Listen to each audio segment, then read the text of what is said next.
La résurrection est le seul vrai regard qui permet de relire notre histoire et toute l'histoire du salut. C'est vrai, quand nous relisons notre histoire à vue humaine, c'est toujours limité et c'est toujours dangereux, parce que d'ailleurs nous réinterprétons notre histoire, et lorsque nous relisons humainement notre histoire, c'est souvent source de frustration. On voit les échecs, les choses qu'on n'aurait jamais voulu faire qu'on a fait, qui ont eu des conséquences dans notre vie. La relecture humaine de notre histoire, parfois elle est importante à faire, mais elle est limitée et elle peut être source d'un découragement. La résurrection du Christ est la seule manière de relire, entre guillemets, de relire divinement notre histoire. Parce que la résurrection, c'est Dieu qui nous dévoile rien dans ton histoire n'est totalement mort.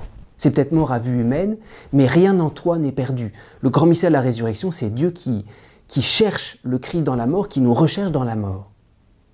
Et relire notre histoire sous le regard du ressuscité, c'est comprendre que nous sommes sous le regard de Dieu comme au premier jour. Il peut se servir même de nos bêtises, de toutes ses conséquences, pour nous redonner sa grâce en surabondance. Alors c'est vrai, dans cet évangile, Jésus relie toute l'histoire du peuple d'Israël, les psaumes depuis Moïse, et il leur fait comprendre justement ceci.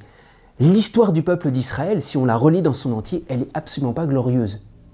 C'est une espèce de lente chute, d'échec, de refus en refus, d'échec en échec, jusqu'à la déportation à Babylone, jusqu'à cette espèce de découragement qui a gagné le peuple d'Israël parce qu'il n'avait plus la royauté. Alors Jésus leur propose de relire cette histoire parce que quels que soient les échecs, quels que soient les morts, il propose une vraie relecture divine, à savoir que Dieu nous fait voir que tout en nous, il peut s'en servir pour nous donner non seulement sa grâce comme au premier jour, mais il peut nous la donner encore en surabondance. Alors c'est cet esprit d'espérance et de confiance extrême avec toute notre histoire, avec lequel nous nous présentons devant Jésus ressuscité.